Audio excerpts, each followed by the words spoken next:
Every TV show and movie that you watch and consume will have iconic pieces of music buried within, if it's the intro theme or music within the actual show. This music makes the show what the show is. It adds emotion, it adds depth, it can remind you of other scenes from the same show. It's very powerful, and without that music, you lose a lot of the essence of the show. And this is no different for Doctor Who. And I'd argue with New Who, without a lot of the music, a lot of the scenes would lose quite a lot of its emotional range, depth, and importance and significance. And in today's video, we're going to be going over the music that made New Who. Now, before we get into today's video, I honestly have to thank the YouTube channel The Culture 13, who compiles a lot of this iconic music together and all of their appearances into one video. Without them, this video would have been a lot harder, so, you know, massive shout out there. Now, a fitting place to start this video is going right back to the beginning with the Doctor's theme, arguably probably the most iconic piece of music in the whole show.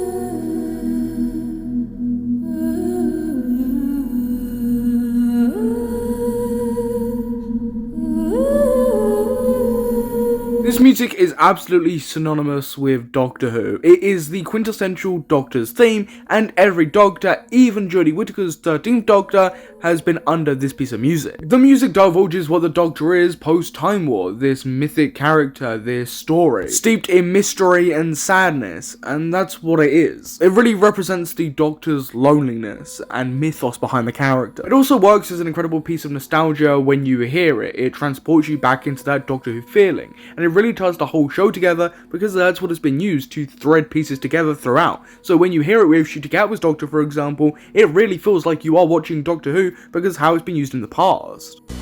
This room is not available. While guests local to the time period are still in residence, the room is not available to the Time Hotel.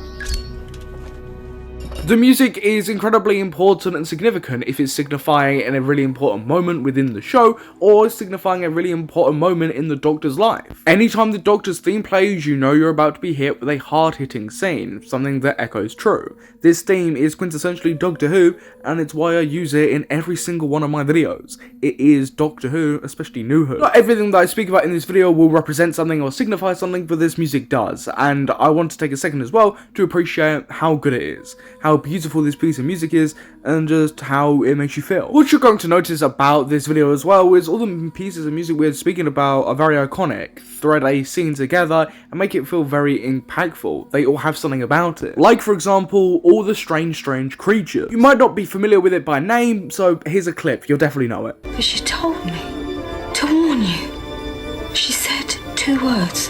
What 2 words? What were they? What did she say?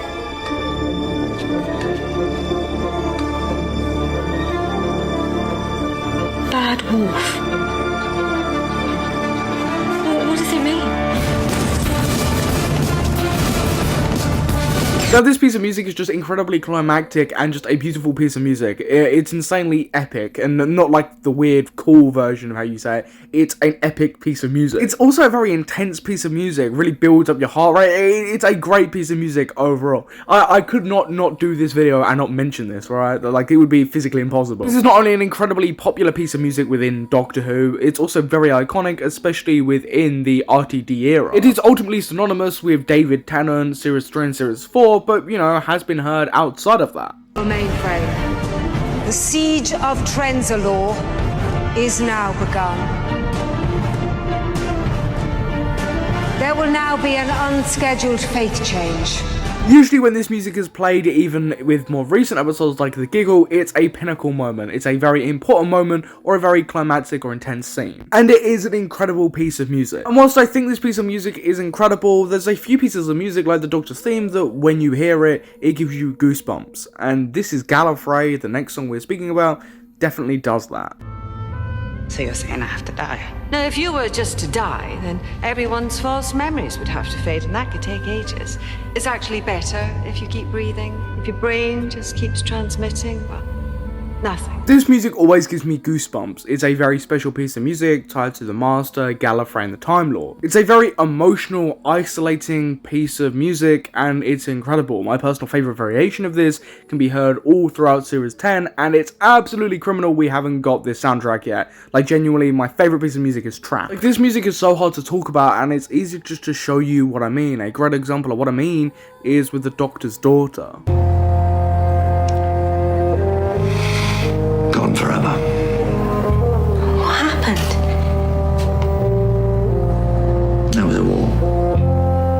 this one? Bigger, much bigger. And you fought? And killed? Yes. It's such a lonely and sad piece of music and really echoes how sad and lonely the Doctor is. I mean, we recently saw this with Shutigatwa post the Master, killing every Time Lord. This piece of music is quintessentially New Who. This is in the same category as the Doctor theme. It's not only iconic, but it's still very impactful to this day. The music is held up incredibly well. And without music like this, the show wouldn't be what it is. The music is such a huge part of Doctor Who, and this is a song that is integral to a lot of key moments within the show, just like the Doctor's theme. It's such a soft, peaceful bit of music, and it's probably one of the show's best. And speaking of one of the show's best, simply, I Am the Doctor. But you're not the first lot to have come here. Oh, there have been so many. And what you've got to ask is, what happened to them?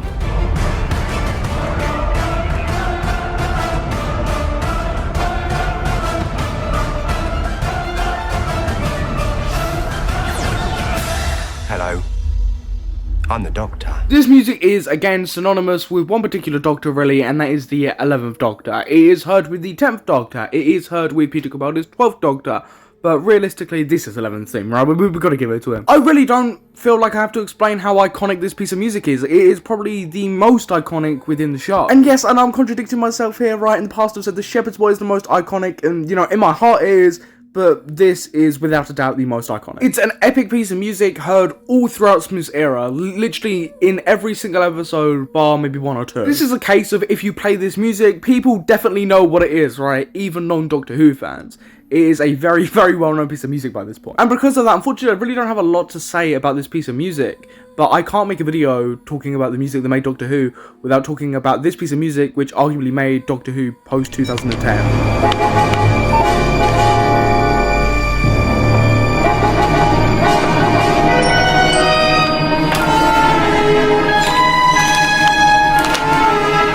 All? For now. Have you voted? Of course. Just don't expect me to tell you who for. Thanks for all you're doing, Mrs. Jones. Mr. Saxon will be very grateful. This is quintessentially the Master's theme and some of the most daunting, epic pieces of music within the show. This is synonymous with the Master to the point when it was played in one of the most recent episodes within Series 1, people immediately assumed it was the Master, even though everyone was theorizing it was Sutek returning. So, this is how powerful this piece of music is. It's a very good misdirect. And a powerful tool to infer that a character is the Master, like in the War Games, controversially. The horror embedded within this piece of music, alongside the drum beats and the melody, this is probably one of the most iconic pieces of music within the show. This goes up there with the next thing we're going to be speaking about. It's very high up in Doctor Who's best music. And it reflects the Master incredibly well. It is an insane piece of music. And the Master is pretty insane. Like I did with the Doctor's theme, I could go on and on and on about the deeper meanings, but a lot of these pieces of music speak for themselves, like this one. This is a great example of one very much speaking for itself. And speaking of a piece of music, and especially a theme for a character or a set of characters, which is incredibly scary, dramatic, insane, and very, very iconic, and you know immediately what character is trying to reference, let's talk about the Cybermen. I'm really very sorry, but I think we should end it there. This piece of music is just incredible, and any kid that grew up from around 2006 to 2010 knows immediately what this piece of music is. It's incredibly iconic, very daunting, very dramatic, and scary, and really sums up this hollowness of the Cybermen. It feels like it was ripped straight out of a horror movie. It's a very dark and twisted piece of music, which also really echoes this body horror element and darkness of the Cybermen. More proof of this being that it was used with the absolutely disgusting Toclafane. I feel like I'm missing something obvious. It's just overall an incredibly dark piece of music, a disgusting, horrific piece of music, which is also incredibly nostalgic. It's one of those pieces of Doctor Who and music which keeps its continuity. It keeps it feeling like the same show because the music is always the same. You know when you hear that theme that you expect to see the Cybermen or something very much like the Cybermen. Same with This Is Gallifrey. You expect to see a reference to Gallifrey or the Time Lords of the Master or something along those lines. So, you know, when it's missing from 13th era, for example, that's why I feel like some people have a bit of a disconnect, because the music isn't the same, and we really don't get any of these recurring motifs throughout that era. So it feels disjointed, and I think this really reflects how important these pieces of music are. It helps feel like the show is one big thing. So as much as I like Sega Nakanola's music during the 13th era, it's always the big criticism that, you know, it feels like it's missing something. The music is a very important part and a very big part of Doctor Who. Take the Shepherd's Boy, for example, my favourite piece of music from New Who. I think it's genuinely incredible, and probably, in my heart, the most iconic piece of music. One more lifetime. Won't kill anyone. But accept me. Or this other incredibly iconic and beautiful piece of music. This song is ending, but the story never ends. Without all of these incredibly emotionally hitting pieces of music, the show wouldn't be what it is. For a lot of people, this music holds a very special place in their hearts, and it's why the show is so great and so iconic to them. I can say without certainty, without these pieces of music throughout this video, Doctor Who wouldn't be nearly as good as it is. So that's why this video is titled The Music That Made Doctor Who, because without these pieces of music, Doctor Who wouldn't be what it is. For everybody watching, what is your favourite piece of Doctor Who music? Please feel free to comment down below. And once you're done there, you might as well subscribe. But I've been your host Samuel, and I will catch you in the next Doctor Who video.